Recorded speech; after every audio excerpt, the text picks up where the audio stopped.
Welcome to the Game 6 news conference of the NCAA Knoxville Regional. We're joined by Tennessee head coach Tony Vitello, first baseman Andrew Fischer, and pitcher Brandon Arvidson. Coach will make an opening statement, and then we will go into questions. Coach. Yeah, not used to being the visiting team on your home field, and usually if we have a bottom of the ninth, or I would say by percentage, we feel good about it, but not a good way to end the game, and there were sloppy parts to it, whether it be the weather or other things that were going on, but otherwise a pretty good back-and-forth battle there. A lot of things that they did well, and then we'd bounce back and do things well, vice versa.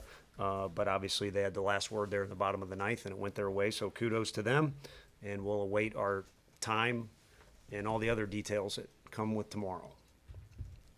Questions? We'll start with David. For all of you guys, in the lowest moments of this season, what do you feel like you've learned about this team? To me, it's a group of guys that you want to be around. I mean, to be honest with you, it's the time of year where team seasons are ending or they already have ended.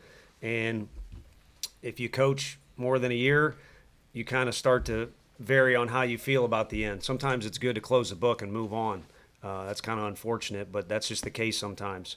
And I kind of said something to these guys, but to me, this is a group about halfway through the year, despite the struggles at certain times and other things, it's a group you want to be around.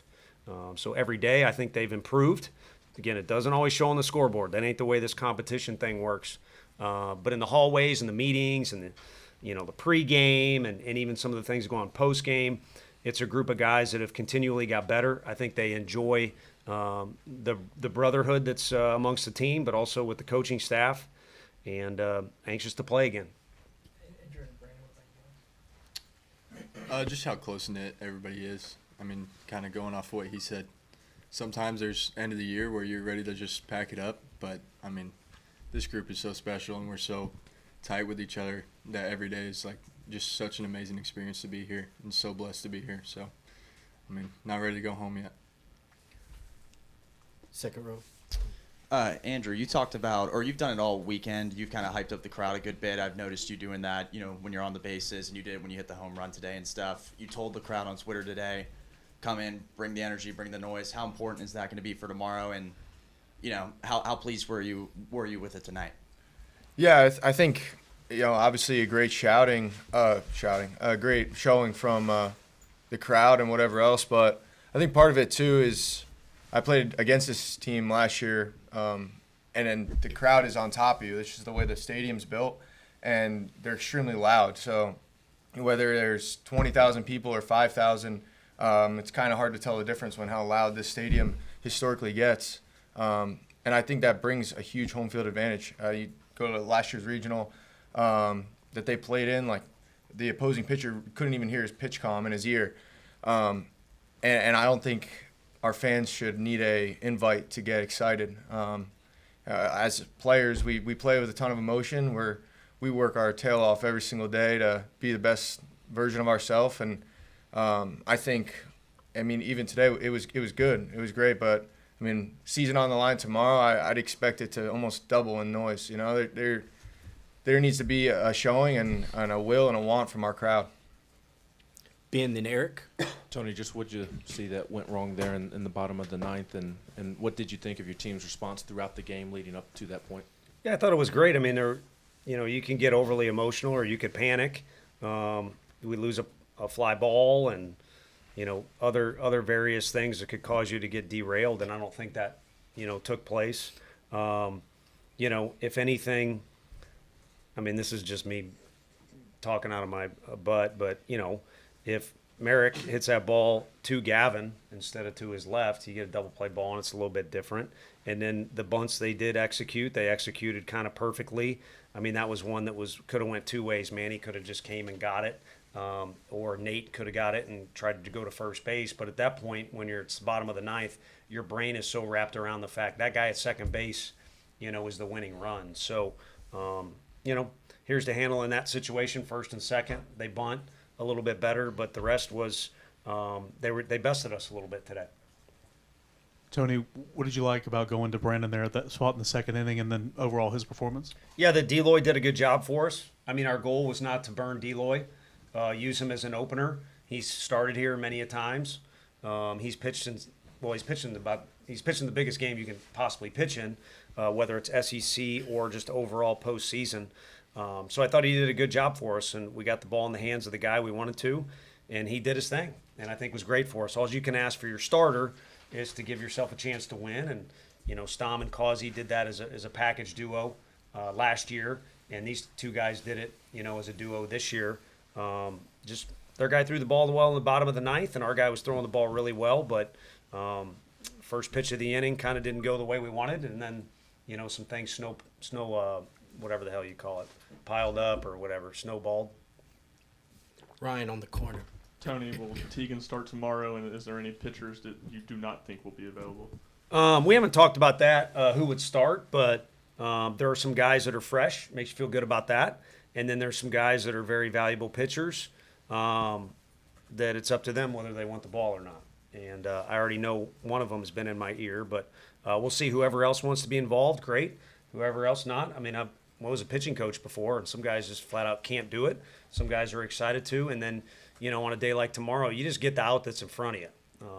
1 out at a time would be a little too T-shirty to say, but you just get the out that's in front of you, and then we'll move on to whatever the next thing is. Who's been in your ear? The lefty, his idiot buddy. Second row. Brandon, brilliant appearance again tonight. It kind of had flashes of what you did in the SEC tournament. It's kind of similar to that to me, at least. What was going right for you? Nothing really to start.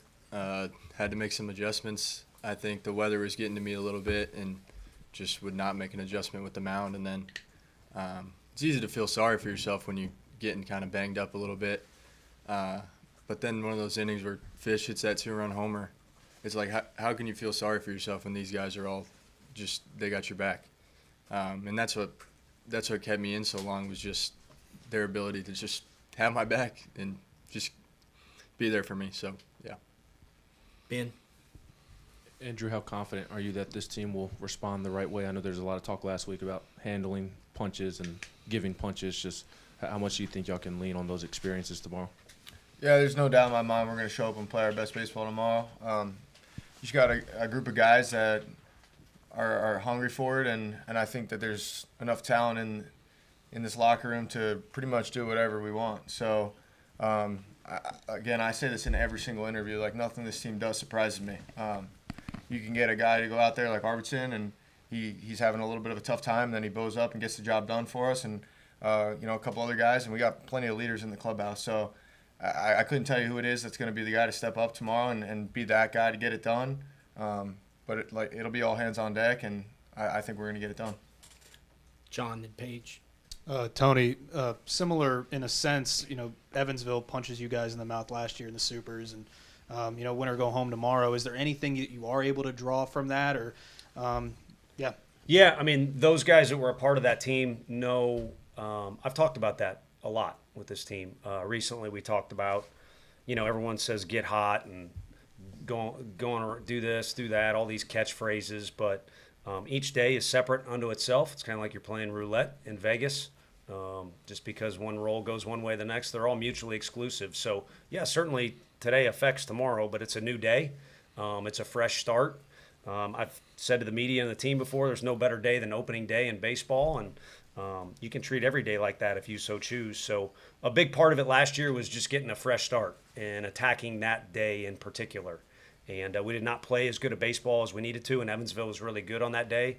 And then I wanted to do my part and help steer the guys in the direction that I thought would be helpful that day, but they got out of the car in the parking lot, and it was like that. So we've talked about it before, but the guys that were on that team can certainly help in that category.